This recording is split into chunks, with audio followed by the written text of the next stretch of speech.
Thank you so much for your generosity. Thank you so much for the invitation to show you a little clip and to talk a little bit about what we were trying to do, what we're trying to do with this film, Power to the People, about the energy issues around the world, the energy puzzle, and how to solve it and how not to solve it.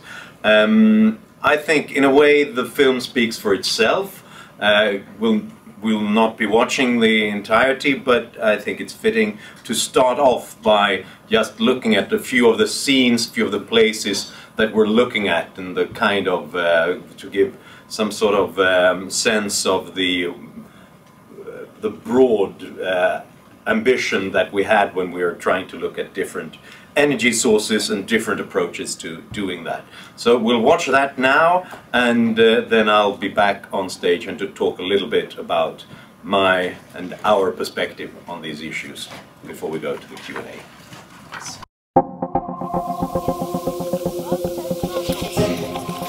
Most people in developing countries aspire to a richer, better life. These people know how we in the West live, and they refuse to be left behind. The highest standard of living the world has ever known has been built on an ever-increasing use of energy, and there is no end in sight. We've made great strides in making everything more energy efficient, from jumbo jets to television sets. But despite that, we've increased our use of energy. Not only do we fly more, but there's a TV on the back of the seat. Couldn't we all just cut back and learn to live with less energy? Why can't we live greener? Reduce our consumption, buy local and just travel less. Denmark wanted to maintain its high standard of living and reduce dependence on fossil fuels, so it bet its future on wind power. Should we follow in their footsteps? Or could massive solar, like this plant in Morocco, be the answer? Some believed that ethanol as a biofuel was going to help to solve our energy problems. Now it appears to be a dead end. But fracking under these same fields is now creating a boom in natural gas, especially here in the United States. It's the cleanest burning fossil fuel we've got, and it seems we're finding more of it every day. But can we live with the trade-offs? The most ambitious transformation of a country's energy sector is taking place right now here in Germany. The specter of potential nuclear disaster has moved Germany away from nuclear and toward wind and solar energy, but not without unintended consequences. My name is Johan Norberg. I am a writer and an analyst born and raised in Sweden. Here in the United States, I encounter great concern about our growing need for energy and its costs, financial and environmental. Right now, we are relying heavily on fossil fuels, and a lot of people are concerned about global warming. How are we going to maintain our standard of living, reduce our impact on the planet, and still get power to the people?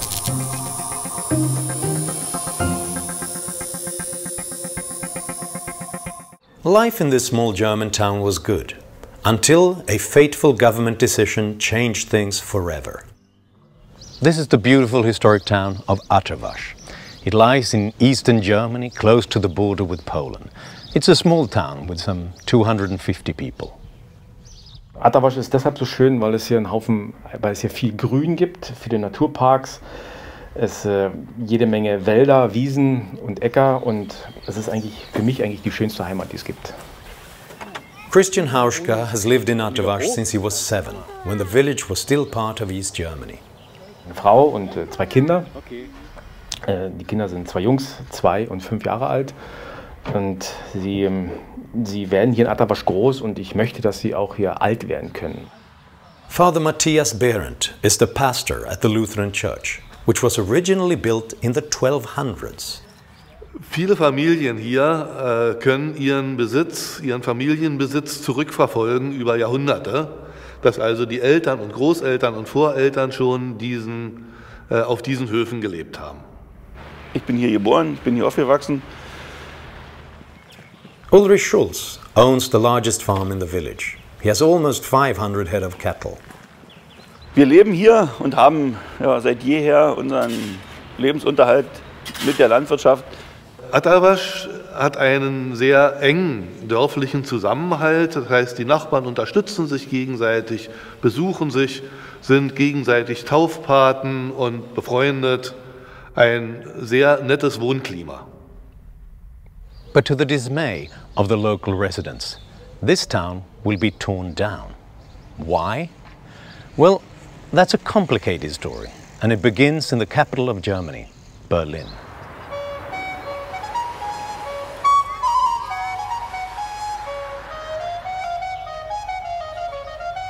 The most ambitious transformation of a country's energy sector is taking place right now here in Germany. It is called the Energiewende, the energy transition. After the nuclear disaster in Fukushima, Japan, the German government decided to abolish nuclear power, and it has shut down 8 nuclear plants so far. At the same time, the German government wanted to reduce the use of fossil fuels like coal. So it has been pushing aggressively for renewable sources of power. It has guaranteed the producers of solar and wind power a high fixed price for 20 years. It is a policy that has succeeded in expanding the renewable sector dramatically. This was in order that Germany would create world-leading companies, the Googles and Microsofts of wind farms and solar panels. These would be German jobs, German industry, and because the rest of the world would follow Germany, these would be dominant world companies too. But there has been a detour on the road to the renewable energy transition. The Energiewende in Germany is staggeringly expensive. It's not just expensive. And the price to be paid is mainly by German retail customers, because the Germans essentially exempted much of their industry from the costs of their energy experiment and therefore dumped the costs on the retail side. Since the year 2000, electricity prices in Germany have increased by 80%. Official statistics show that almost 7 million households spend more than 10% of their income on energy. You could say this is a cheap price to pay to accelerate innovation in solar. But actually, many German companies slashed their development departments and just produced and installed the same old solar panels to take advantage of the subsidy. Then these companies had trouble competing when the Chinese began producing similar solar panels at a much lower cost. The only way of protecting these European companies was to force protective tariffs on the Chinese. Stifling innovation and punishing the competition are not the only problems. When you start interfering with the market, it causes ripple effects throughout the system. When the wind blows, the cost is zero. When the sun shines, the cost is zero. But when the wind doesn't blow and when the sun doesn't shine, you need something else on the system. That something else used to be a combination of nuclear and gas. They closed the nuclear, and so the question is, what about the gas? It only runs when the sun isn't shining and when the wind doesn't blow. This wrecks the economics of a gas station. So what do the Germans turn to for backup capacity? Coal. And so the result is that German electricity is now up to 45% generated from coal. It was supposed to be a green energy transition, but to power it takes even more coal than it used to. So the Germans dig more of it up wherever it is, which brings us back to Atterwasch. Unfortunately, the town sits on a rich vein of lignite coal. It's some of the dirtiest coal in the world, but necessary for Germany's energy transition. So the town's got to go, the whole town. Ja, was passiert hier mit dem Dorf, mit der Kirche, mit dem Friedhof? Es wird alles abgerissen. Die Kirche wird gesprengt, die Dörfer werden geschleift, die Leichen werden ausgebuddelt und umgebettet, es werden neue Friedhöfe angelegt. This is the brown coal strip mine that will swallow up Atterwasch and 2 other neighboring villages. Das war ein großer Schlag für alle. Mein Vater ist 88 Jahre alt. Wenn ich mit ihm spreche, der dreht sich um bei diesem Thema. Der sagt, ich kann es nicht hören, ich will es nicht hören, ich verarbeite das gar nicht. Es macht ja wenig Sinn, dann noch mehr Braunkohle zu verbrennen, weil dann ist es ja keine Energiewende, dann ist es ja die Negierung von der Energiewende. Also für uns völlig unverständlich und ja, für mich ist es einfach nur idiotisch. Der Umstieg aber in die erneuerbaren Energien hat letztendlich in Deutschland überhaupt nicht funktioniert.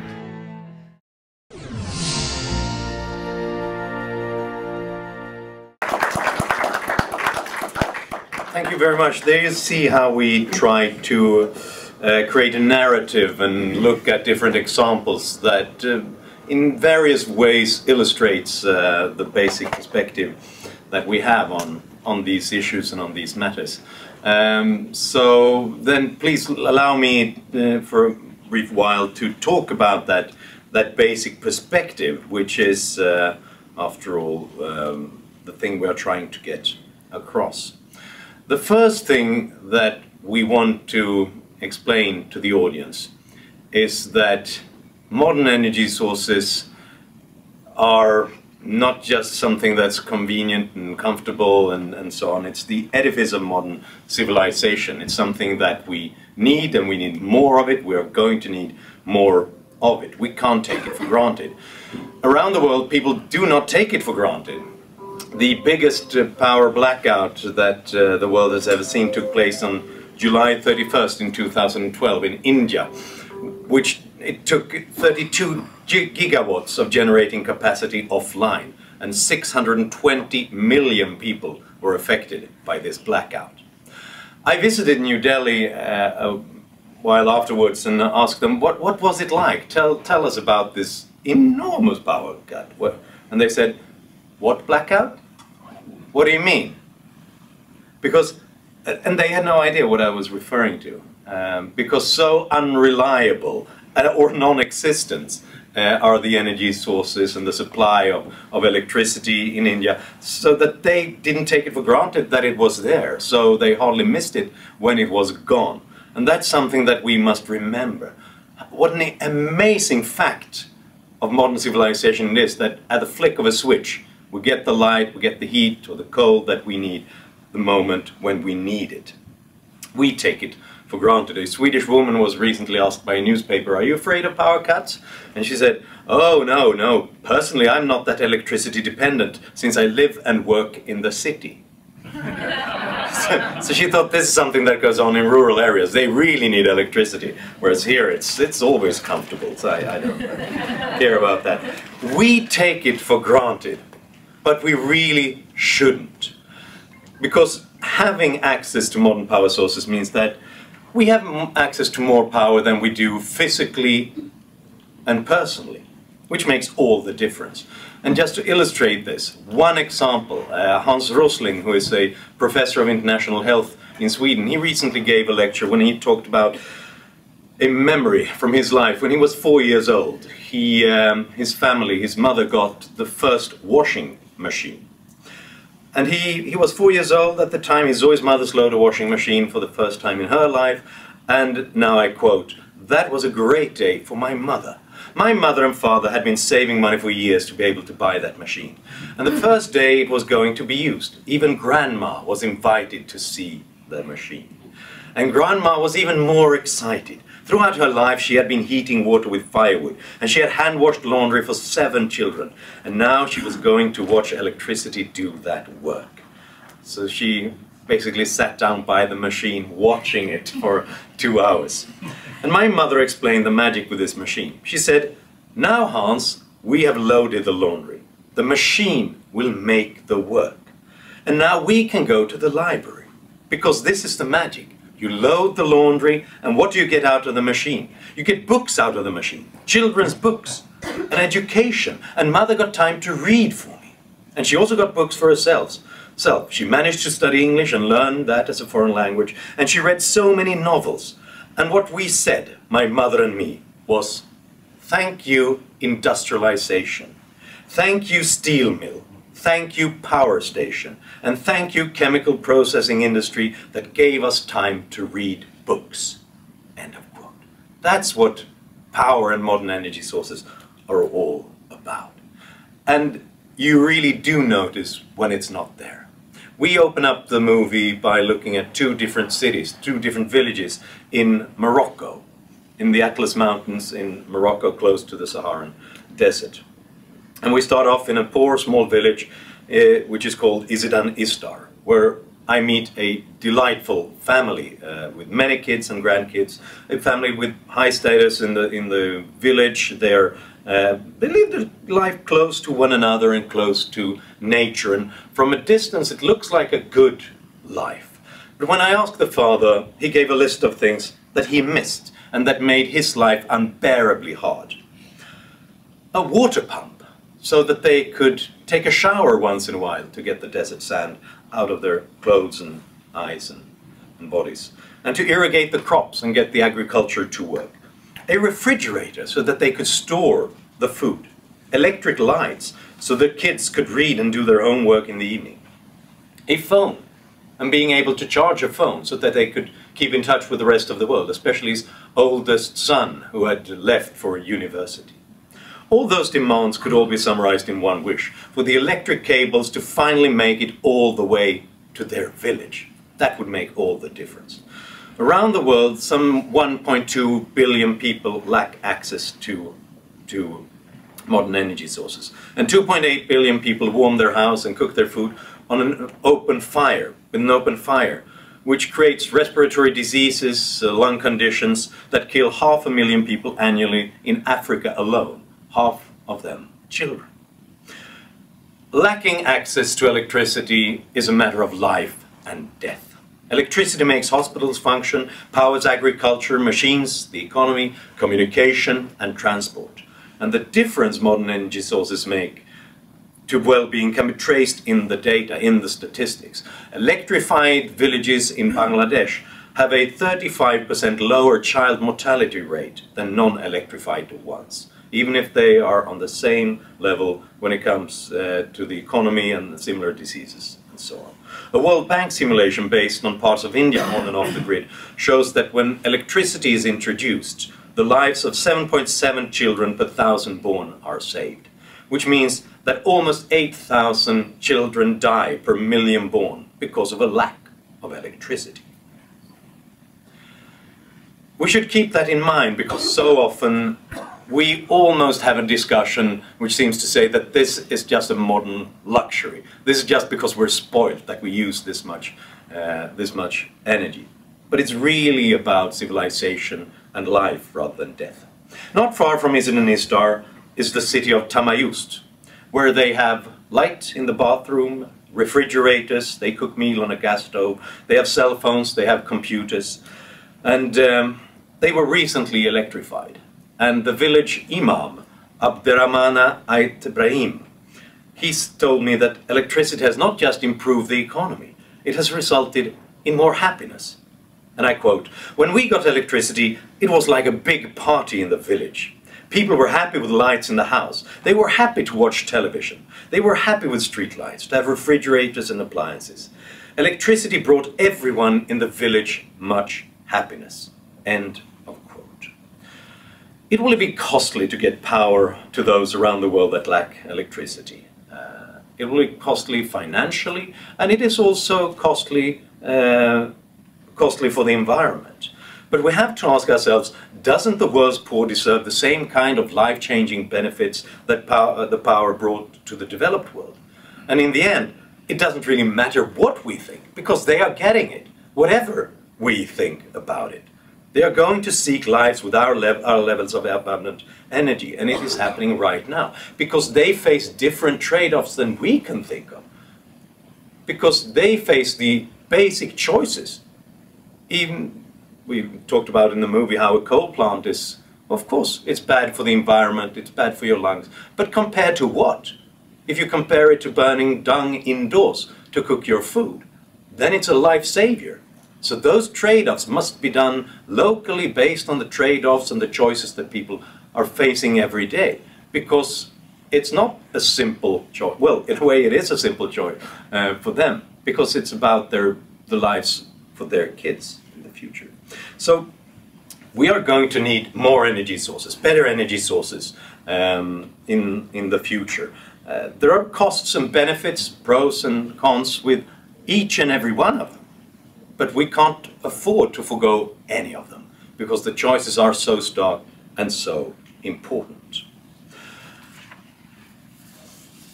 I think that we can see it's on the table. So many researchers and entrepreneurs are working on getting more and better energy sources at our disposal. But the problem is that there's always constantly a temptation to do basically what the Germans just did, to impose a decision from top down. Ignore all the local trade-offs that are out there and instead just trying to solve the energy solution from the top down once and for all. And that's a fairly natural instinct, often based on good intentions. But giving subsidies, public funds to particular projects and trying to pick winners in that way and banning others or hurting them is a way of replacing the knowledge and all the evaluations and the market discipline that's supplied by thousands and even millions of actors, which with the guesses of a small group of politicians and bureaucrats. And that's good for some. To quote someone, while that is good for us with these subsidies, I can't imagine it's a good way for the government to use taxpayers' money, which is what one of the investors in the now defunct solar company Solyndra described a very favorable government loan in 2009. Because it changes then the incentives. Rather than trying to look at the demand and the market situation, you begin to try to please the politicians and to think more of your appearance than about the business that you do.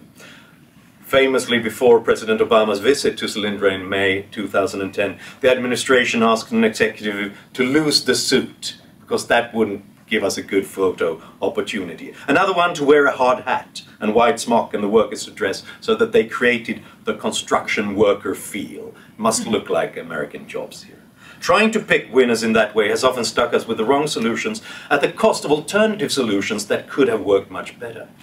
Government is a crappy venture capitalist in the green tech sector as well, as Larry Summers, then Obama's chief economic advisor, put it in relation to the Solyndra guarantee before it failed.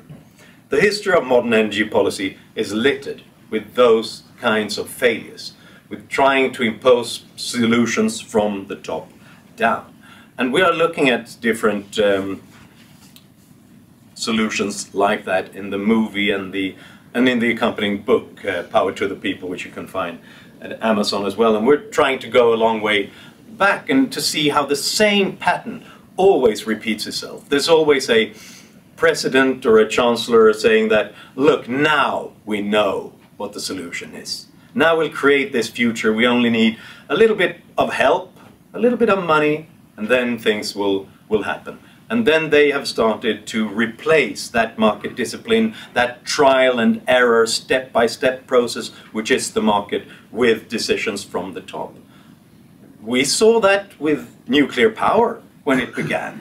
After President Eisenhower explained to the world in 1953 that now we're going to push this, we have to create nuclear power, and government subsidizing the different versions, and therefore also probably made for a premature rollout of technologies that were too advanced at that time and were too costly, with cost overruns that ruined the whole economy of it. Forbes called the closure of all the lots of nuclear power plants in the 1970s and 80s the largest managerial disaster in business history. 75 nuclear plants in the US were closed because there wasn't an economy, even before the Harrisburg accident. Instead of allowing the market and different players to try to develop it slowly, step by step. And we had the same thing in 2006 when President Bush explained that we were on our way to an ethanol era. Now we have the future, it's coming, and government can help. More than $20 billion in subsidies later, and ethanol directives and requirements. It has been a great time for corn farmers, but bad for other farmers, as one farmer explains it in this film, because it means that the inputs that he uses in his agriculture increases in price dramatically. And not necessarily good for nature, as we know now, when we have a life cycle analysis of ethanol, and we can see that you basically use as much, perhaps even more, energy as you save when you do it. And as we just noticed in this short clip, we've now done the same thing with wind and solar, especially in Europe, especially in Germany. Angela Merkel, the Chancellor, sounded just like Eisenhower did in '53 and Bush in 2006, Now we know the future. We know where it's heading. We'll just give it a little push. We'll help it along with subsidies and so on. And they are really helping it along. In last year, the German government gave subsidies that cost Germans $26 billion to generate electricity with a market price of $3 billion. That's how costly this transition is. The average German household now pays around $350 per year just to subsidize renewables. Since 2000, electricity prices for households have increased 80%. And Germans now pay some 50% more than other European countries do for their electricity.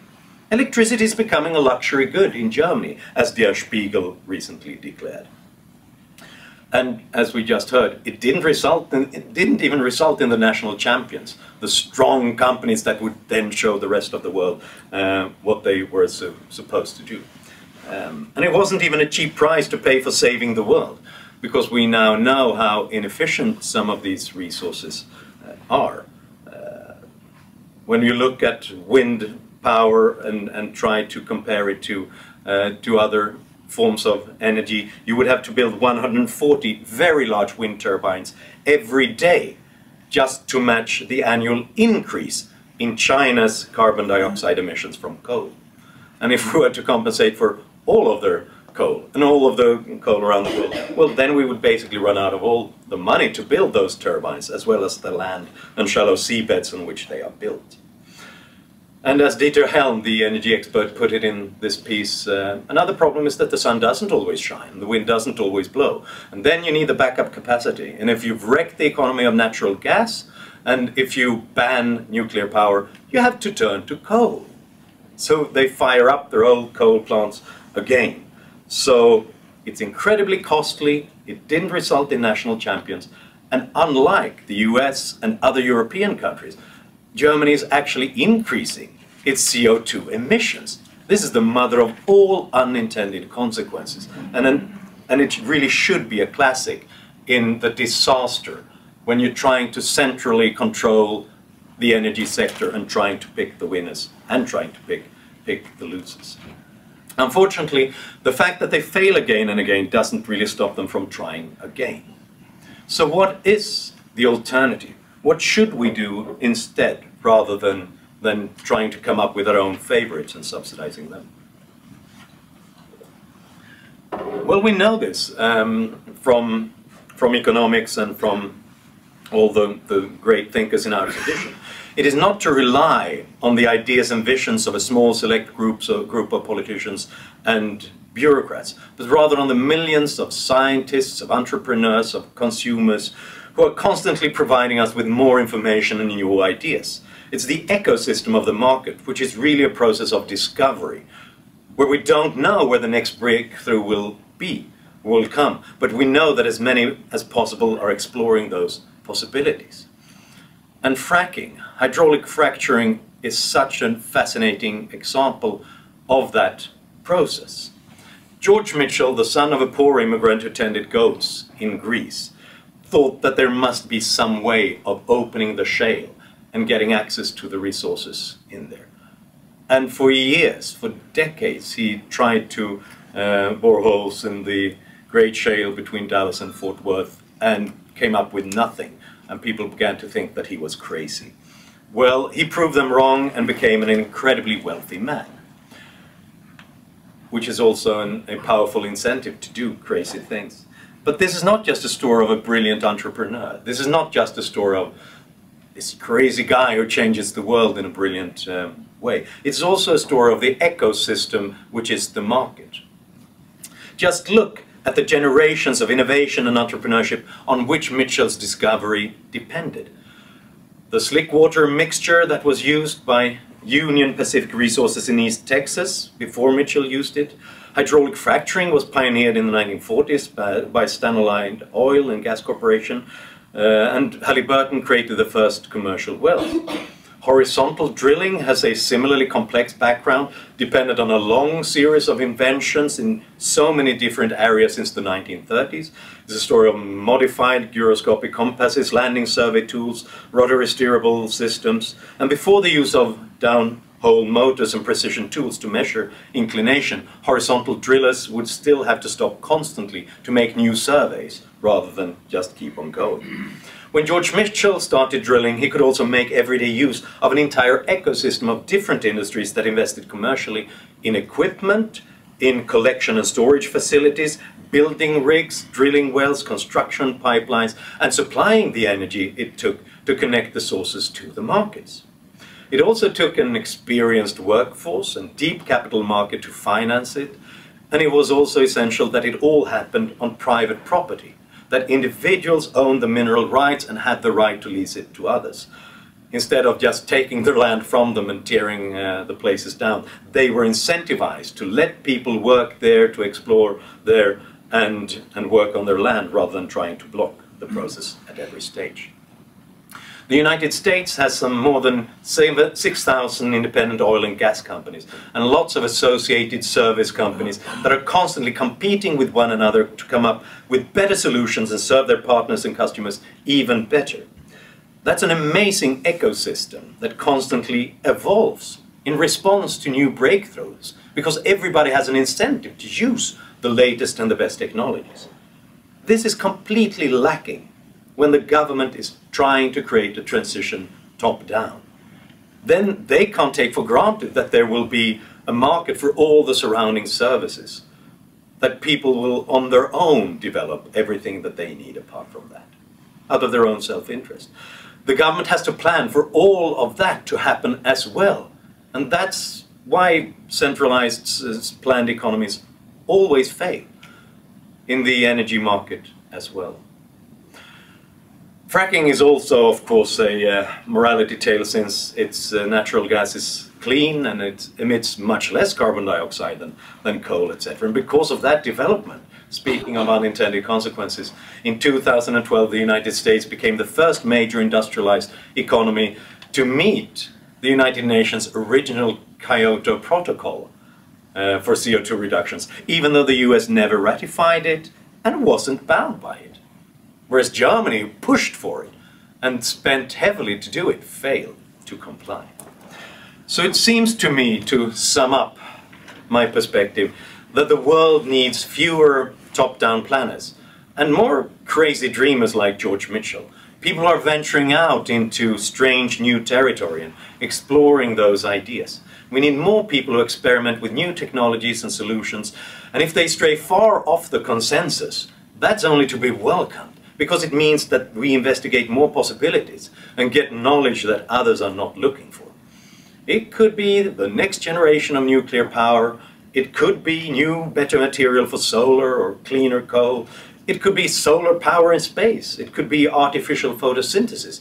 I have no idea. And neither do you. And that's the whole point. Neither do our politicians. We just don't know. That's why we need those explorers to come up with this new knowledge and those new ideas. And then, let's see what will happen. I'm sure it will surprise us. And that's also why I am hopeful.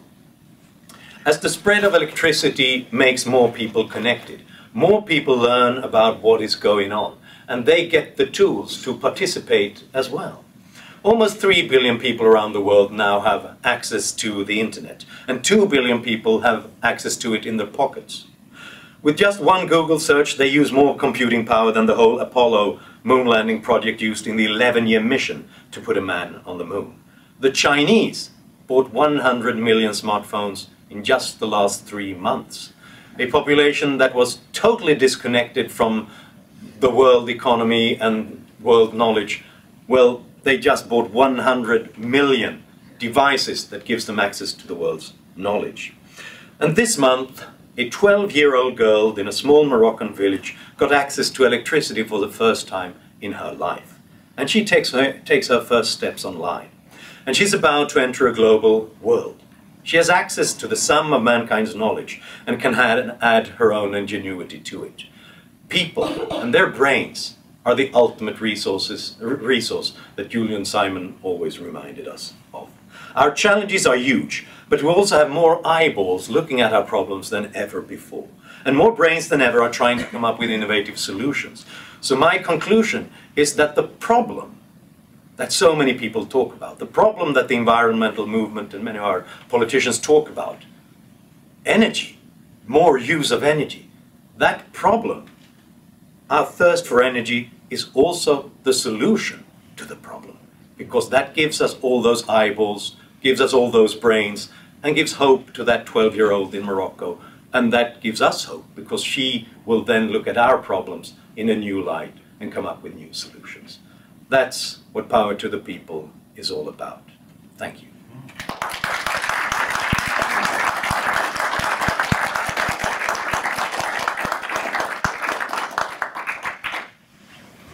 Yeah. Okay, time for lots of time for Q&A, so he'll point at you.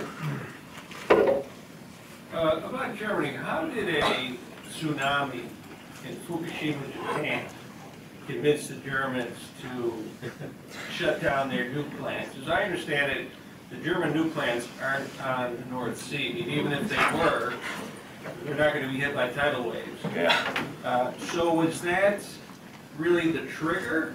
Or because of the power of the Green Party and the environmental movement in Germany, was that already underway somehow? And people just looked to Fukushima as an excuse? Yeah. That's a very good question, and I'm still thinking about it, because I'm still surprised about what happened. Yes, in Fukushima it was a huge earthquake followed by a tsunami. And despite that horrible accident, it has led to less of human costs when it comes to the nuclear power plant than just digging coal in China for 1 hour does. So it's really fairly insignificant in the great scheme of things. But it's scary, and people are afraid of nuclear power. They were from the outset, and they think the Japanese are so good engineers, so if it can happen there, it could happen here. Well, apart from the fact that they rarely have earthquakes, they rarely have tsunamis in the Baltic Sea.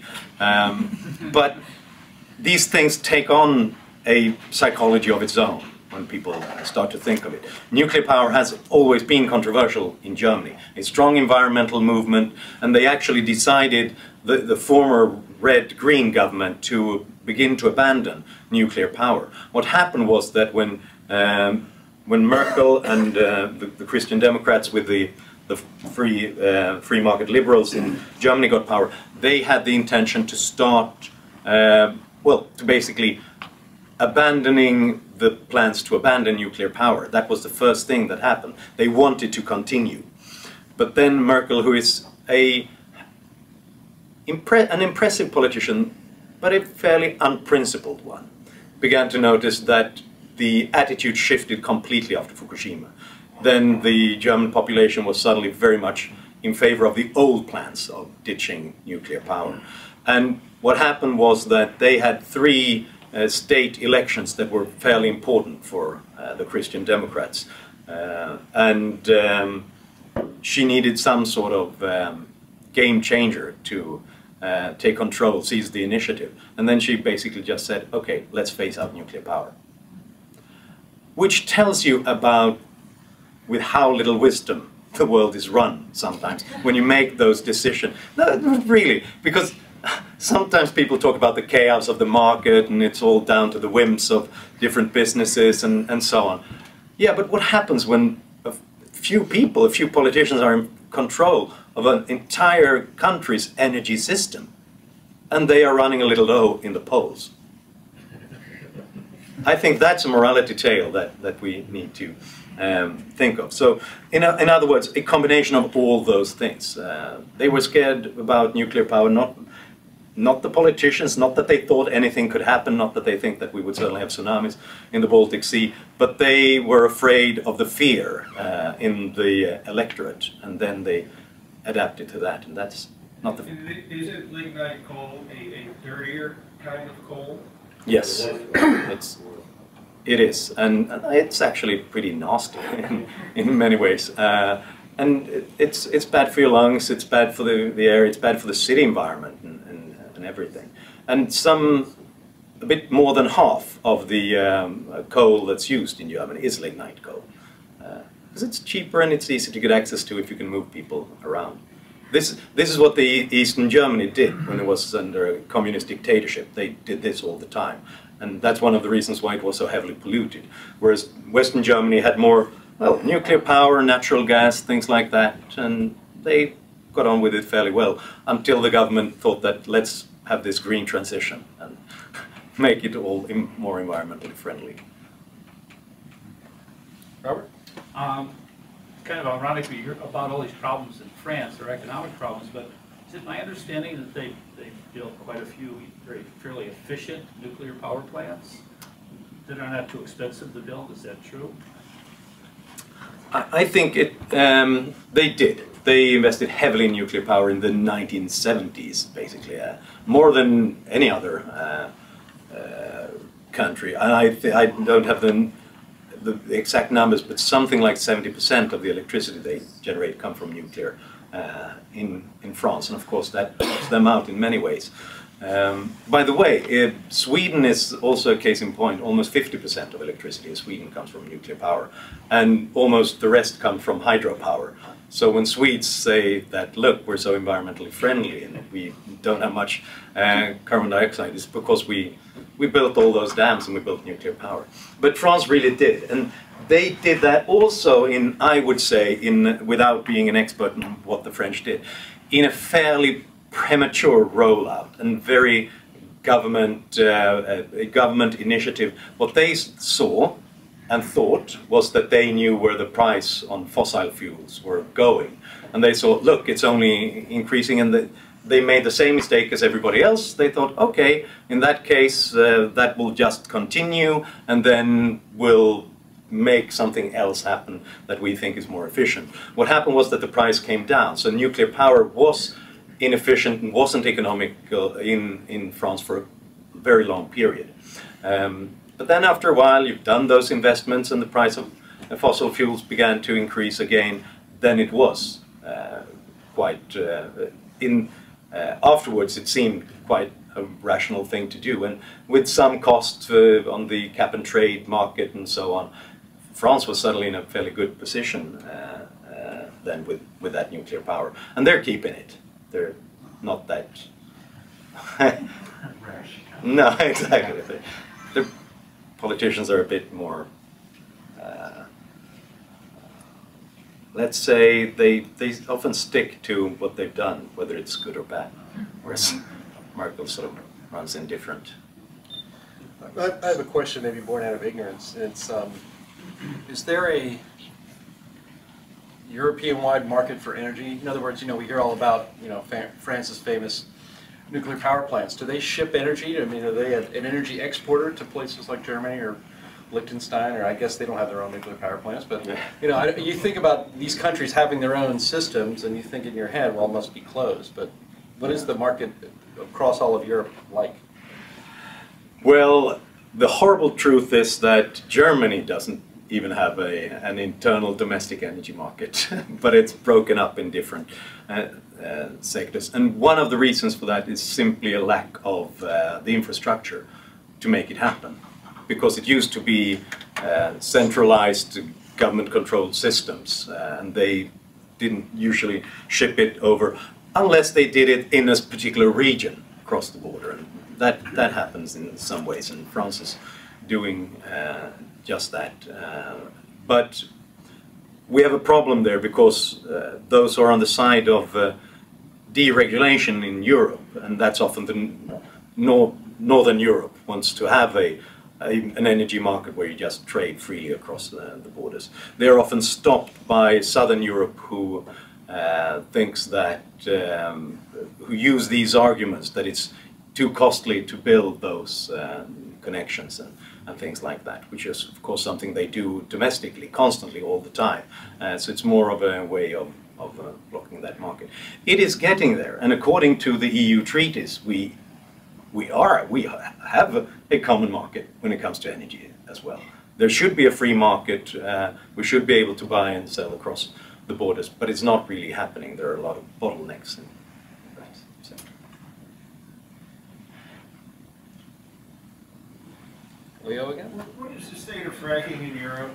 Is any country moving it along, such as Great Britain? And is there anything to the story that Vladimir Putin is funding the anti-frackers, especially in the former Eastern Bloc countries? Yeah.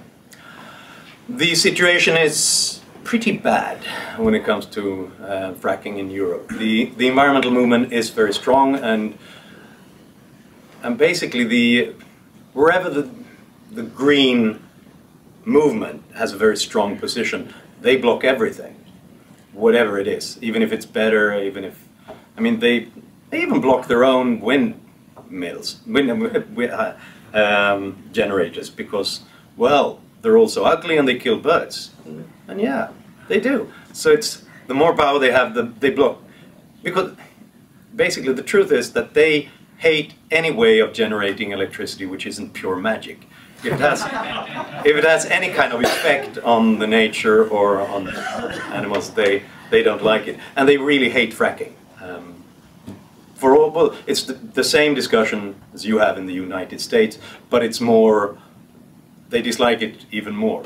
But there's another factor. It is that very few European countries have the system of private property rights to the mineral rights in the way that you have in the United States, which means that there's always, suddenly the landowners are opposed to developing it as well, because they aren't really properly compensated for what's going on. So there are different unholy alliances there.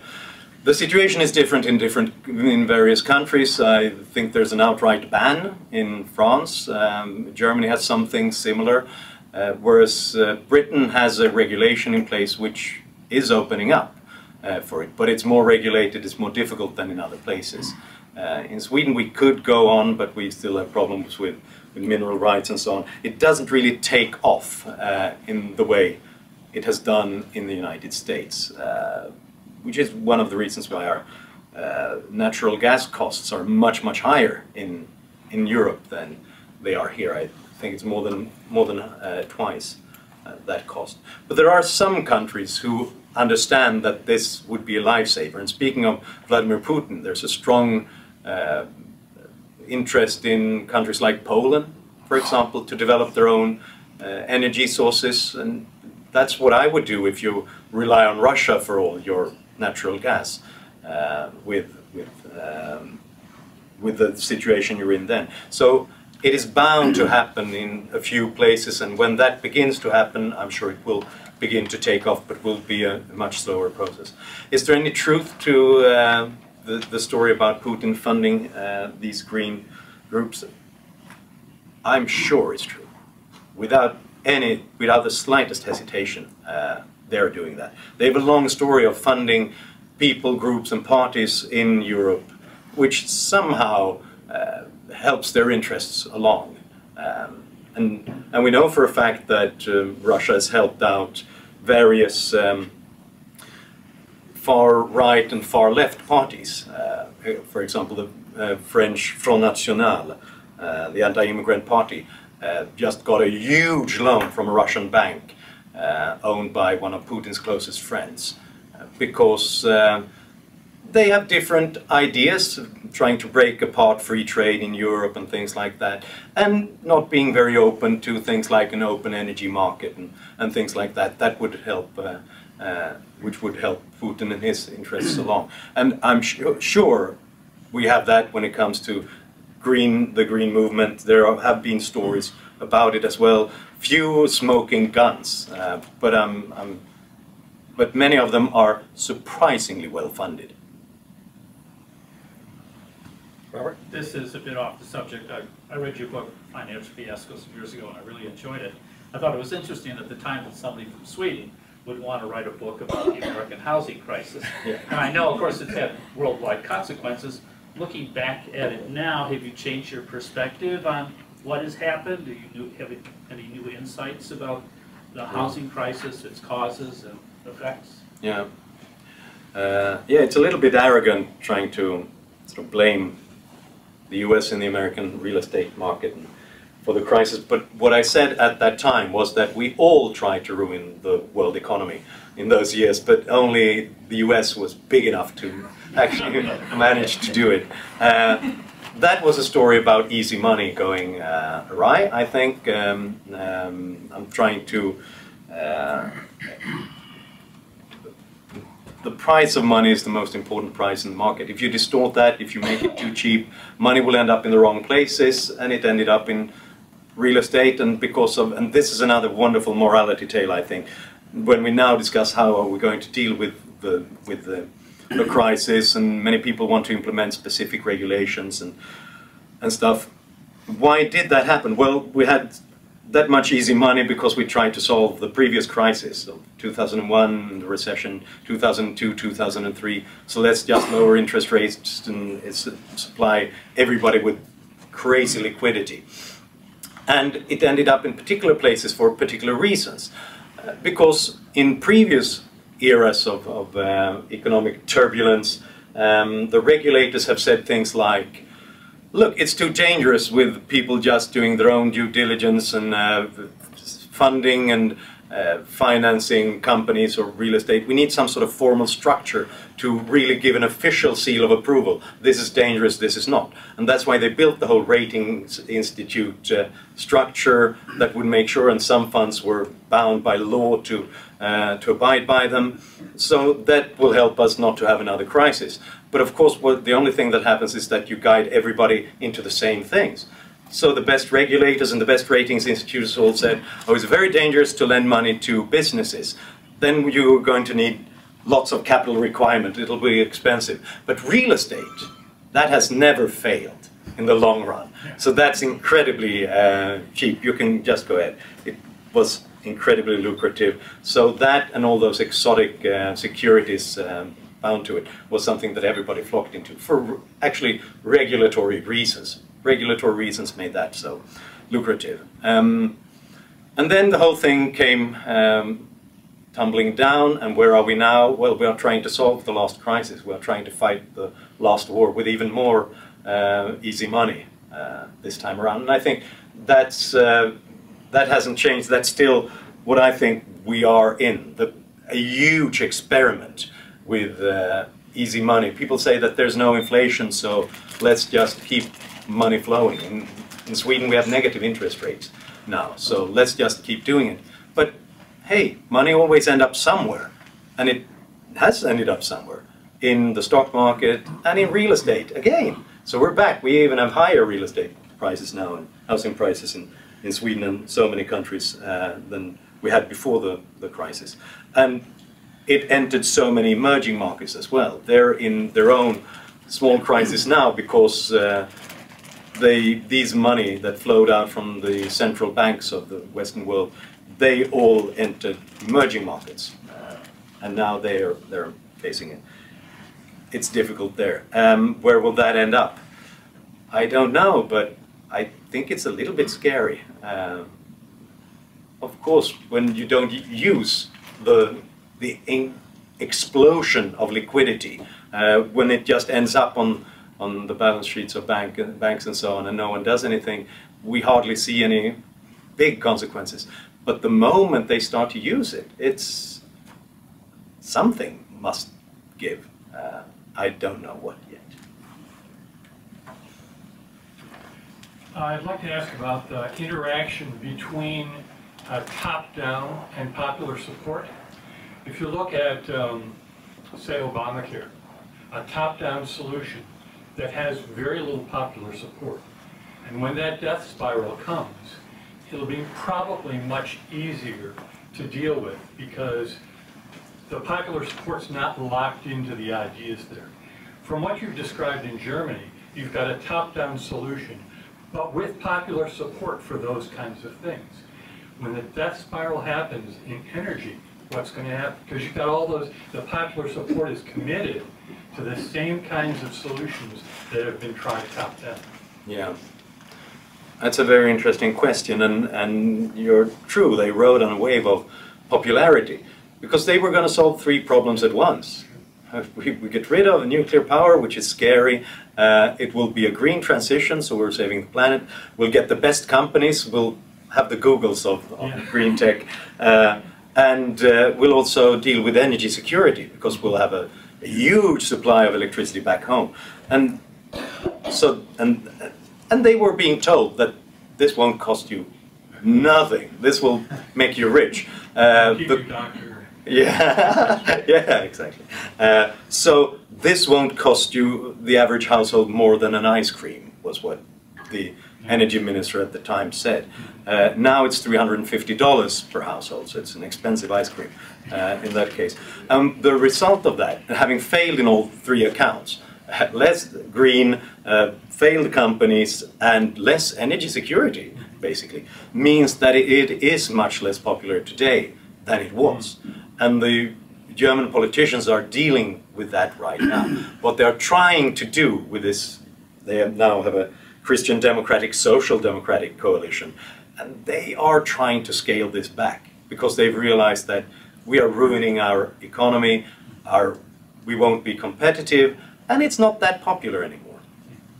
Because when you start to see the consequences, people begin to change their mind. And how do you do that? They are trying to scale back the subsidies in different ways, and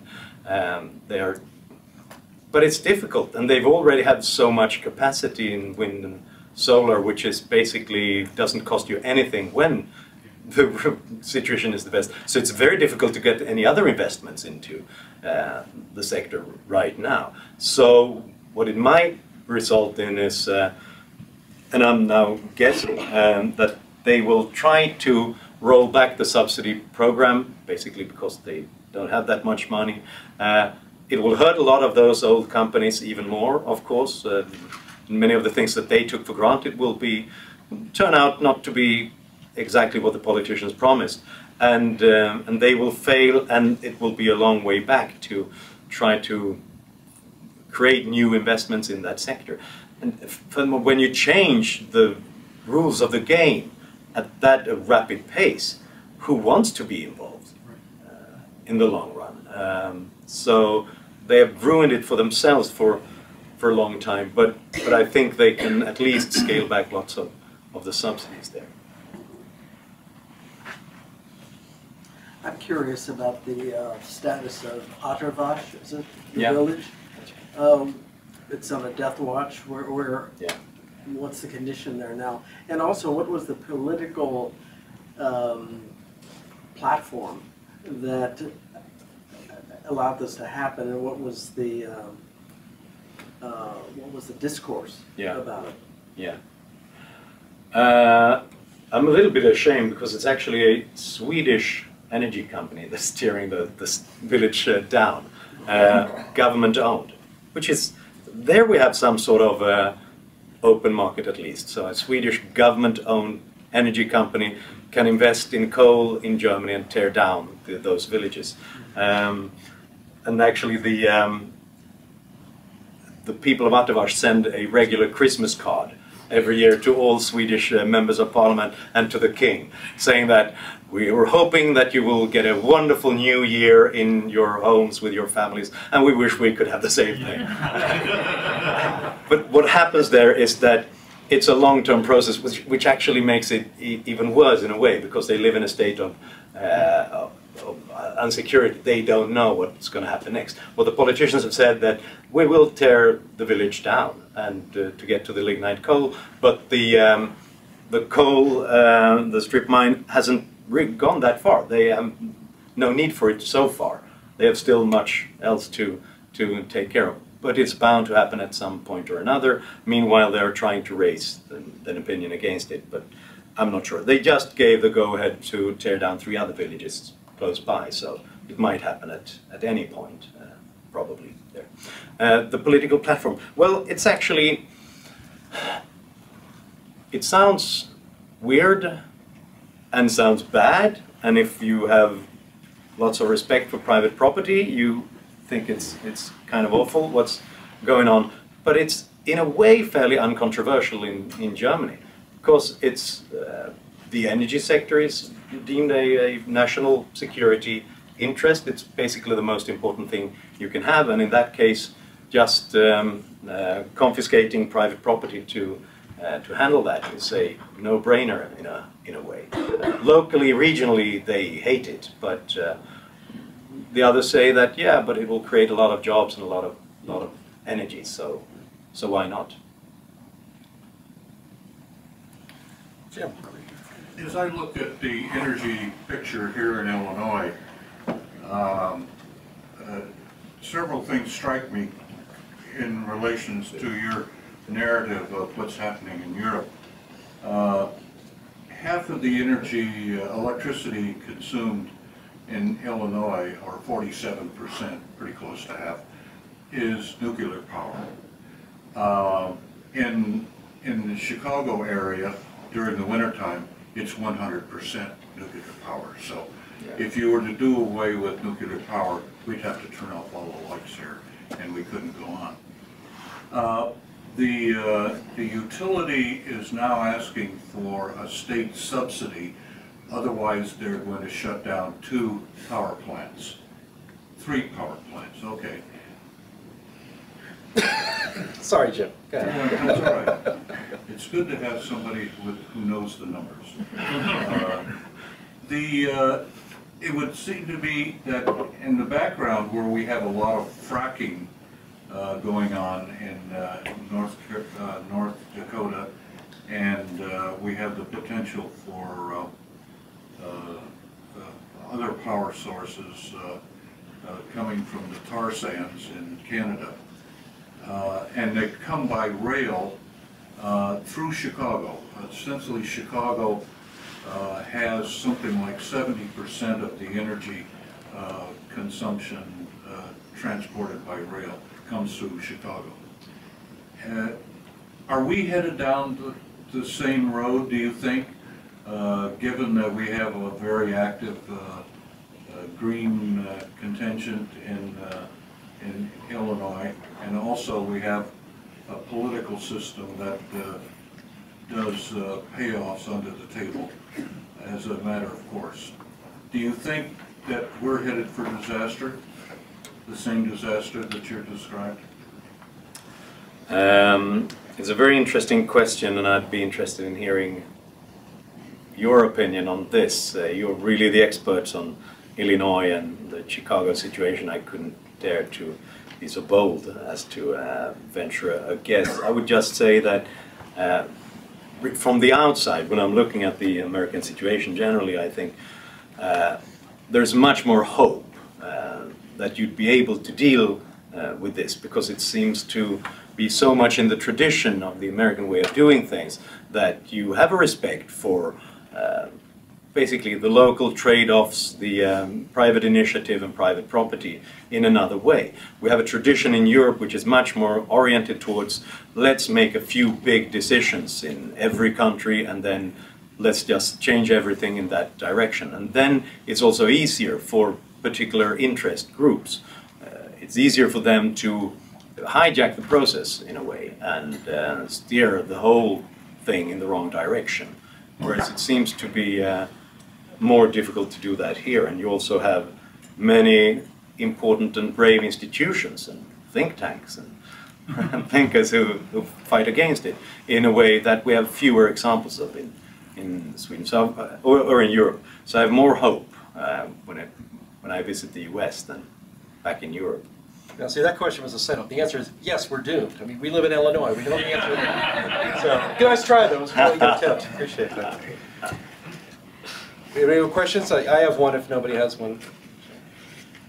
There is a lot of fracking potential down in southern Illinois, Yes. but the state has been very, very slow in allowing any of that at all, to the anger of the residents, from what I've read. Well, yeah, I mean, anger of the residents in southern Illinois who want that development. Rauner ran on saying that he was going to speed that up, so we'll see how that goes. At least he's not standing in front of it yelling stop, so that's a good thing, I suppose.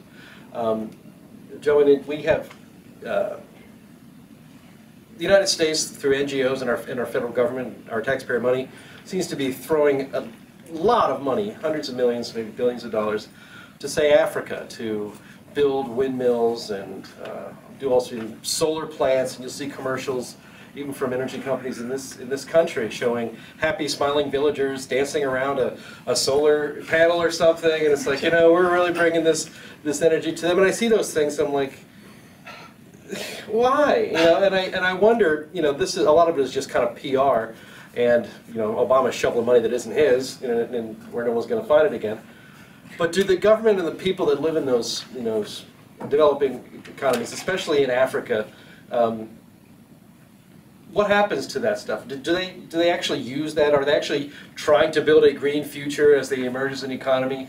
Or are they just accepting the money, playing nice, making videos of village children dancing around these green energy projects while trying to explore ways to get fossil fuel, cheap energy, and maybe even nuclear power into their economies and into their countries? Yeah, dancing around the solar panels. That's like wearing the hot hat when Obama visits Lindra. I have a couple of different takes on that question because first of all, just a practical example. One of the villages in Morocco that we visited had received gifts like that. I think this was from a private charity who set up solar panels all over the village to give them hope for a new, better future, electrifying them, lots of good intentions, but they were all broken down, all of them. Nothing worked there because they didn't have the local ecosystem. So in whatever way you're doing this, and I'm very much in favor of private charity and trying to help people out in that way. But when you do that with fairly advanced technology, you face the same problem as you do when you're trying to sort of get those top-down decisions. It doesn't really take hold in the local community unless it's built up with their own knowledge, their own interests, their own ecosystem of services and so on. Then they just might break down in the long run. If you look at what you do, the effect of things like that, if you had given them a natural gas plant, something like that, you would, for the same money, you'd electrify 3 times as much, 3 times more people, or 3 times that many villages as you do when you do it with solar panels and things like that. So yes, it's a way for us to feel like we're good and that we are doing something nice. It's not a way that really helps them to go modern and to electrify if you compare it to other things that we could do then. But having said all those things, I think that the decisions will vary in different places, and the situation, everything from the climate to the economy is different in different places, so the decisions must be different. I think there's great hope for solar power, but then probably often in a bigger scale in many countries. I think the Saharan desert would be an excellent place. I mean, the real estate is cheap, the sun is shining. If you manage with the transmission lines, it could be a great economic solution to doing something that needs to be done, electrifying more places. So that could be a good thing, but it's not necessarily a great thing if we just pick the technology and we just sort of shove it down their throats. Any other questions? All right, let's thank